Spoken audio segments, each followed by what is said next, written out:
Hello and welcome to the Veil and the Thread. We are a mother and daughter team. I'm Sarah, the daughter. And I'm Elizabeth, the mother. So, the reason I guess that we've decided to do this podcast is over the years we've found ourselves continually returning to conversations about spirituality, esoteric issues or conversation topics, mediumship, everything that's kind of otherworldly and maybe not part of normal everyday conversations for the majority of people. And we thought it'd be great to kind of have an environment where we can have those open, curious conversations, not only with each other, but to invite the listeners in to take part in that too. And I don't think that we're presenting ourselves necessarily as authorities, although, my mother does have decades of experience in this kind of things, but we're basically coming together as people exploring together. And in this first episode, we kind of wanted to take the opportunity to explain how each of us came to be in the position we're in, how we came to have spiritualism as such a big part of our lives, the questions we've asked, the experiences that have shaped us, and how those paths sometimes overlap and sometimes differ, because we do often, have differing opinions on these subjects. So this podcast isn't necessarily about having all the answers, but it's about curiosity, reflection, exploring the unseen. So if you're curious at all about spirituality, or maybe you're just starting out, or maybe you just enjoy kind of having those strange mystical conversations that you can't have with the other people in your lives perhaps, then we'd love to have you on this journey with us. So let's begin. Do you want to start, Mum? Kind of giving a bit of a explanation as to how you've come about spiritualism in your life. Okay, well, I first became aware of spiritualism when I was 24 years old, and at that time I had three young boys, 7 and under, and I got some devastating news that my father was terminally ill. And he was my best friend, and I just couldn't believe what was happening. And at the same time, a close friend of mine who was very much and remains a sister to me, she was in hospital because she was having serious difficulties with her third pregnancy. And so I found myself visiting my father, who was dying. In the last few weeks of his life, he was in hospital. And so I would visit my father and then go on to another part of the hospital to visit my friend who was on bed rest. And sadly, very sadly, my father passed away a few weeks later, and some 6 weeks later, my friend's baby died suddenly. It was a cot death. And so we were both devastated, of course. We didn't really know what was hitting us. So some days, weeks went past, and then out of the blue, my friend contacted me and said, "Would you like to go to a spiritualist church?" Well, at the time I thought, what? What spiritualist church? What is she talking about? What Well, does she so mean? so just to interject at this point, then, I mean, obviously that's a deeply personal story to you. I can hear that there's still a lot of emotion there. So, thank you for sharing that story. But so at this point, the spiritualist church has been suggested to you. Did you follow any particular religion before that, or any, obviously, spiritualism in the word was new to you, but did you have any belief system that you were following up until that point? No, not really. I mean, we had well, me and my father had a number of different experiences of different religions because my father was very, very curious. He wanted to know about all religions. So if anyone came to the door, whether they were Jehovah's Witnesses, Mormons, you name it, they were invited into our house to explain their religion and kind of explain themselves as well, because my dad used to give them a real grilling, and I used to sit and listen in amusement. And although I did believe in something that I thought was somehow greater than myself and greater than the human race, I didn't really have much time for orthodox religions. And so I found myself actually debating with people who'd come to our house along with my dad, and just questioning them about religion. And really, none of them gave me the answers I was looking for. So, So, so you and your dad were kind of like those worst nightmare type of people that you really didn't want to knock on your door because you were going to get invited in and grilled for a good couple of hours rather than just being able to, pass on your biblical teachings or whatever it was that they'd been briefed to hand out that day. yeah, I mean, luckily for us, they always came in two, so you didn't feel like, it was 2 on 1. So it seemed like a fair fight, Yeah. if you want to look at it that way. So yeah, we'd invite them in a bit like, the spider inviting the flies. in. hmm And so we'd invite them in, give them a cup of tea and some biscuits and make sure they were nice and comfortable. And then we'd start asking questions. And I do recall, though, that I won't name the faith, but the two people that did come to our house one particular day left quite angry with me because I'd simply said, well, if that's what heaven's like, I really don't want to live forever. Thank you very much. And so they couldn't wait to leave, basically. So that was Oh, my, yeah, early so I experience. guess up until that point, then you knew what was out there. You'd kind of been exposed to, the different options, and nothing had ever really answered those questions for you. So then I guess that leads into this moment where the spiritualist church has been suggested to you by a friend. So take it from there. Yeah, so I approached it with my same kind of skeptical attitude towards religion because I just thought, oh, it's just another religion. And I said, what do they do? Do they sit round in the dark and sort of say, oh, is there anybody there? And she said, no, it's just an ordinary, like a small church. And, but they're able to communicate with people who have passed on. That really piqued my interest. That was it. When she said that, I thought, I've got to go to this place. So So, I yeah. guess, sorry to interrupt again, I guess in your mind, your father's just recently passed, Hmm. and that's at the forefront of your mind now. Yeah, yeah, Yeah. yeah, very much so. Because in the days after his death,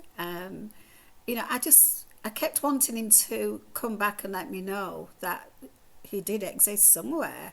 But at the same time, I was scared of the idea that he might just suddenly pop up, you know, um, when I was sat looking through the mirror and he suddenly might appear behind me. So there was this mixture of fear but desperation, to see him again. And so it seemed like a safe way of exploring by going to this spiritualist church. So Mm, that's how it started. okay. So, I mean, obviously, I'm sure there's a lot you can tell us about those early days, but over the coming weeks, we'll kind of get into the stuff that you came to discover about spiritualism. Um, but you were how old at this point when you'd Yeah, I was 24. 24? And so I'm Yeah. assuming then that spiritualism has been a part of your life since that moment. And has that been with you ever since, or has there been moments where you kind of lost faith with that as well? Okay, well, I would say that the first time I went to the spiritualist church, by the end of the service, I thought, I've come home. It's Mm, like these people have got answers to some of the questions I've been asking from as far back as I could remember. And so I knew that this was going to be a lifetime thing, relationship really with the spiritualist church or the faith. But over the years, I kind of dipped in and out in the, sometimes in a more active way and sometimes in a more passive way. But it never left my life from that day. mm, interesting. Yeah, That's yeah.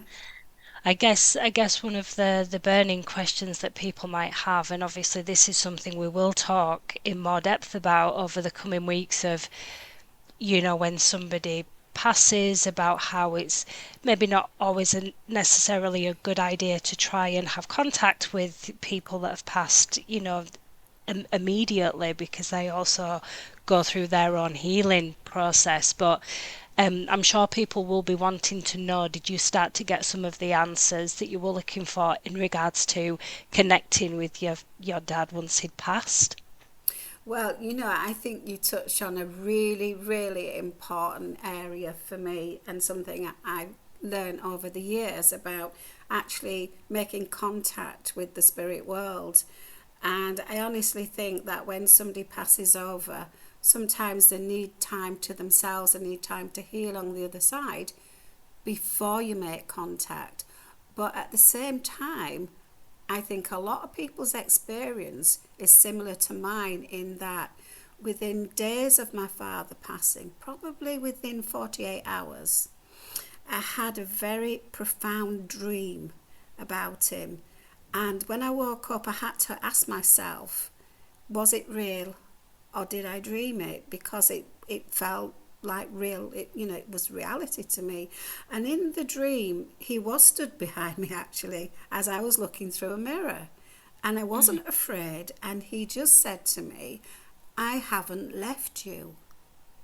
mm, And wow. so I think if you talk to a lot of people who have lost loved ones, they have similar stories of that person having visited either them or another family member through different means, whether it's through a dream, whether it's the flickering of lights or Mm, turning the light off, or they're talking about them and suddenly a feather lands near them or something. There's some sign that that person sends within those first few hours sometimes, yeah. if not days after they've passed.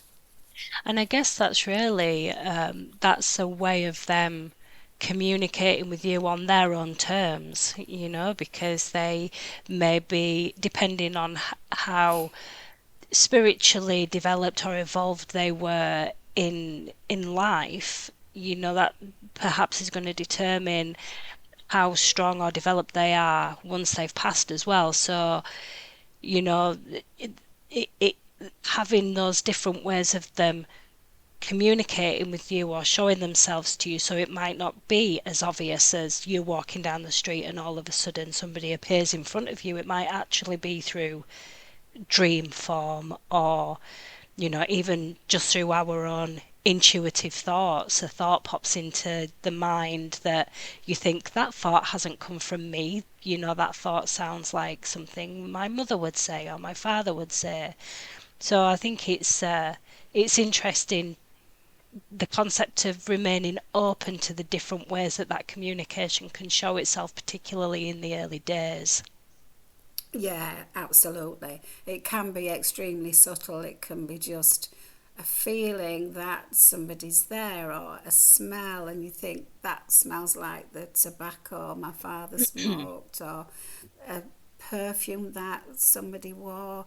It can often be very, very subtle.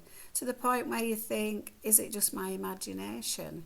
But I think when in those earlier hours or days after someone passes, and they're probably floating still between the two worlds.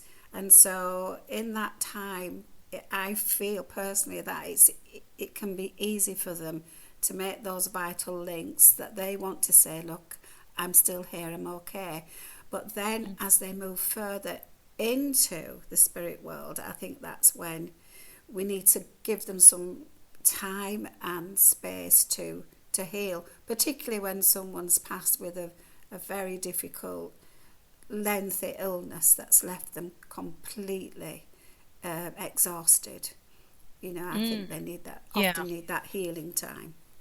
Yeah, yeah, I can appreciate that, and that's a very interesting subject that I think we will definitely be speaking about further, in future episodes. As we said at the beginning, this is just going to be kind of like our introduction to everyone to show, where we are and what we're about. So thank you for that. It's a really interesting summary of what's brought you to where you are now.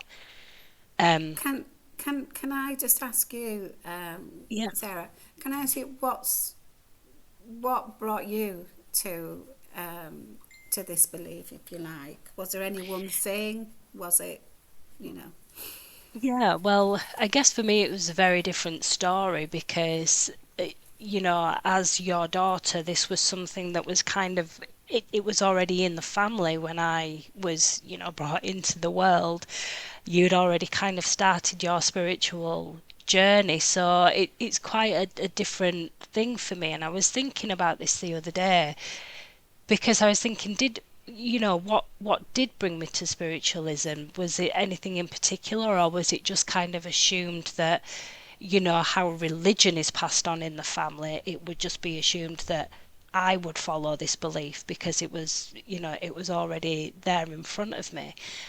And I think it's a little bit of both, really. I I think being in a family where spiritualism was already a thing, I was already exposed to it, I already was introduced to it. If I'd have been born into another family, perhaps I wouldn't have even known what spiritualism was, or wouldn't have even, been aware of those concepts. So I'm very fortunate that it was already there for me to explore.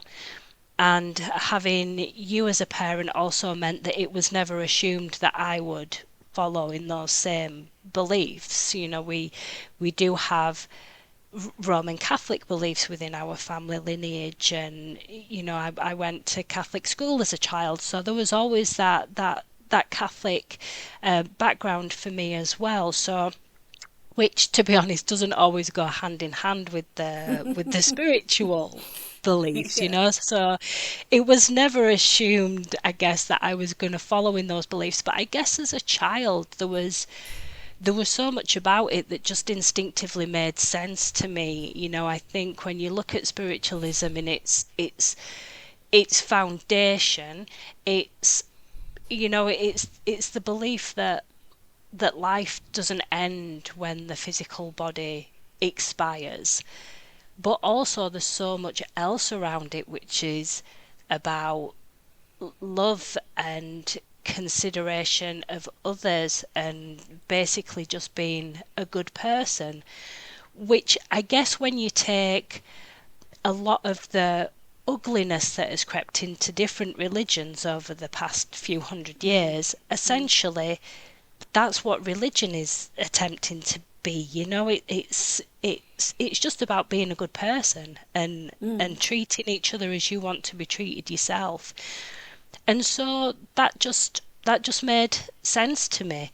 Um, and I think as well, being a child, I was maybe more open to things that the eyes couldn't see.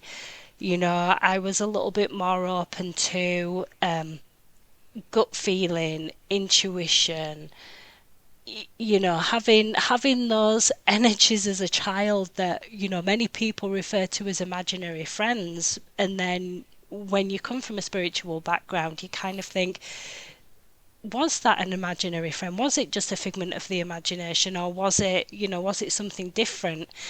Um, and so, yeah, I don't know. I mean, I feel as though I'm blabbing on a little bit, but it just made sense to me to have this as part of my life. And it's not something that I've been devoted to, like you said yourself. I didn't get into this as a child and then it stayed with me up until this point. It's been something that I've felt quite strongly about at certain points in my life, and then at other times I might have had stresses going on or other things in life that have taken over, and I've kind of taken a step back from it. But it's never left, it's always been there in the background, and it's also always been part of the fabric of my mentality as well, the fabric of who I am. And so I don't think that it can ever leave me. Um, so yeah, I guess that was a really long-winded way of just saying that, you know, I was in a fortunate position that it was there on my doorstep and it aligned with who I was as a person. And so Yeah. I'm very fortunate that I have that in my life. Yeah. Can I ask you? I mean, this is quite a personal issue, but I know throughout your life there's been two tragedies. One was of the loss of a very close friend, and also the loss of sudden and tragic loss of a fellow student when you were at college. Did you find that your spiritual beliefs and values, did they help you through those difficult times? Yeah, I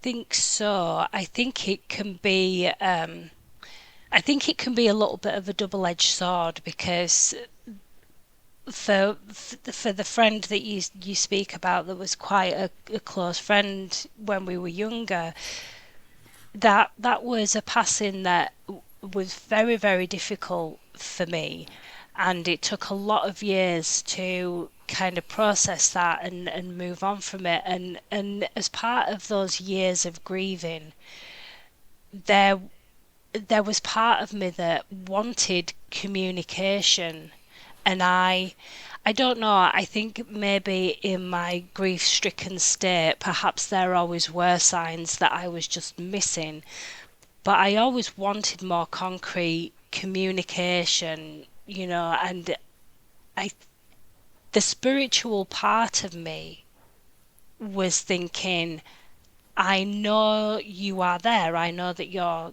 energy still exists.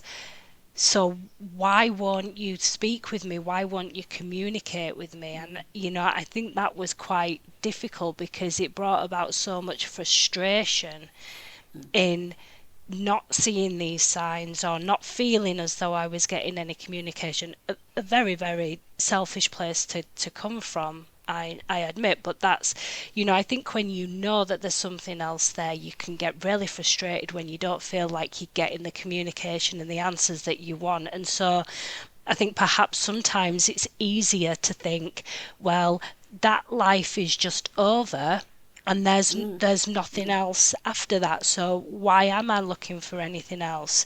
But then is that something that makes it easier in the short term at the very beginning when you're still kind of processing that grief? But then after that, once you can kind of move on with life a little bit more and you understand that that person is still there, that that soul is still there, just off, doing better things Yeah. than they could be doing on this plane, Yeah. um, then that's where I think the spiritualism really comes into its strength, because you're understanding the essence of that person, who they were, the things that you loved about them, the things that made them the amazing soul that they were. That never goes away. And if it, as we go further down the line and start talking about these things more in depth, also looking at the possibility that those elements are part of us as well. So Yeah. yeah. Yeah, I think you've brought up a really interesting point there, because I can think of, like the friend whose baby died suddenly at 6 weeks old, and other people who've lost children. And, you think, how do you come to terms with something like that? And Mm, so I think it's natural that even, if you've been a spiritualist for many, many years, there are certain tragedies that, they are going to test your belief system, and they are going to, I think, result in you wanting to turn away from everything you thought you believed in, because grief has to follow that pattern. And I think you've mhm. made a really good point that in that time of grief, it's you need to be able to have the luxury, or whatever you want to call it, of rejecting spirituality. Rejecting, Yeah. if you have a religion, rejecting that religion. Because in those months and years of grief, nothing can make you feel any better. If anything, sometimes having a religion can make it feel worse, because you think, I've been let down. I've been let down by God or whoever, you know, Mm, whoever you yeah. believe in. So, yeah, yeah, it's a good point. Yeah, I guess there's just that natural process, eh? And I'm sure for the people out there that don't necessarily have a belief in anything higher, or that there's Mm-hmm. anything after this life, I'm sure they go through a similar a Yeah, similar process as well. It yeah, might have different labels, it might look a little bit different, but I think that's just the human process, isn't it, when you're yeah, faced yeah. with a tragedy like that. Yeah, So, definitely. Because I know a lot of mediums, when they lose somebody, um, other people I know have said to them, "Well, you're a spiritualist. You know that they still exist somewhere else. So why are you grieving?" Well, loss, grieving is a normal part of loss. yeah. As is anger and, well, disbelief and anger and frustration, and all those emotions linked with grief, they're still relevant to you, no matter how much you believe in life after life. Yeah, absolutely. Absolutely. And I think that's definitely something that we're going to be talking about a lot over the next coming weeks and months, because it's not a simple subject. It's No. there's so much to it. But Yeah. I guess to finish up in the last few moments of this introductory episode, and to kind of maybe lighten the tone a little bit after what we've just been talking about, where give us a little bit of a summary of where you are now then with your spiritualism. You said you've been in it since the age of 24. We won't give away how old you are on this by saying how many decades of experience that is. But where has your years of journey found you now? Where are you now? Oh gosh. Well, I've always said, the more you learn, the more there is to learn. Mm, And even the things you think you've learned, you haven't really learned. So it's just a continuous journey of exploration. I think for me, I'm at a point in my life where I look around and I see that a lot of people are waking up to spiritualism in one form or another. mhm. And I feel it would be nice to help those people along that journey in any way I can. Because unfortunately, there's a lot of information out there that is not always helpful. Not that it's meant to be malicious in any way. I just don't think it's always very helpful. And so I'd like to be able to share with other people some of the highs, some of the lows, some of the learning that I've gone through, in order to help them on their journey. And also because we're always learning ourselves, to be able to learn from those people as well. You know, Mm. no one is all teacher, no one is all student. You know. Yeah, yeah, and I guess the benefit that we have as well in the subjects that are going to be coming up in the future is I I think you would very much describe yourself as, as an old school medium in a lot of ways. You were trained by old school mediums, you were trained in the old school medium arena, but I think where a lot of people train and then maybe don't keep up to trends. I think that it's Mhm. been Mhm. important for you over the years to make sure that you are continuing to develop, but also kind of adapt with the way that society has been adapting over the last few years as well. So I don't like to split it into old school medium, new school medium. I just think I don't know what am I try what do you understand what I'm trying to Yeah, I say? I absolutely do understand, because as well, it's a different time. When I think back to the training that many of the old school mediums will have had, many of them will have had time, they will have had space to do the in-depth studies that they undertook. Not to say that they didn't have other commitments, they did, but they tended to have that time. And also, I think it's fair to say that a lot of the old school mediums were very much from our wonderful female lineage. You know, a Mhm. lot of Yeah. women are in the movement, have been for many, many years. And so spiritualism itself changes as the human race changes. More Mm. and more is being revealed to us, I believe, from the spirit world, Yeah. and the divine energy. So there are going to be big differences, I think. But at the same time, there are threads that run through all aspects of spirituality that have always been there. And I think for the modern age, it's remembering to pull those threads through and make sure that, the fabric is complete. We Mm. take the best from the past with the best from the present and hopefully the future. Yeah. Well, and I think that's a fantastic point to kind of wrap up today, especially seeing as you got a little bit of a shameless plug in there for the name of our podcast, which is, the veil and the thread. I like it. I like your thinking. So, before we Yeah. wrap up, is there anything else that you wanted to say on today's episode?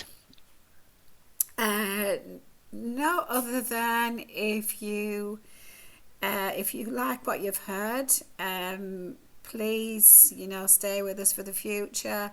Um, Pass on your comments. It's always good to hear what other people are thinking and what other people are doing. Yeah, absolutely. And I guess I'd like to just thank you for spending, this time for our listeners, spending this time with us today and listening to our personal stories.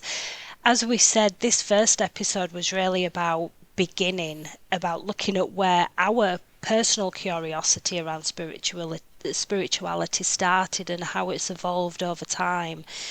As we've said numerous times in future episodes, we'll be continuing these conversations. But as we said, there's so much to spirituality. And as Beth pointed out, so much has changed just over the last 5, 10 years with what we would consider spirituality. And so there's so many ideas, there's so many experiences and questions that we have, as well as I'm sure the people that are joining us and listening to these stories too. So, wherever you are on your own journey, we're so glad that you're here with us. And until next time, we are the veil and the thread, and we look forward to seeing you soon.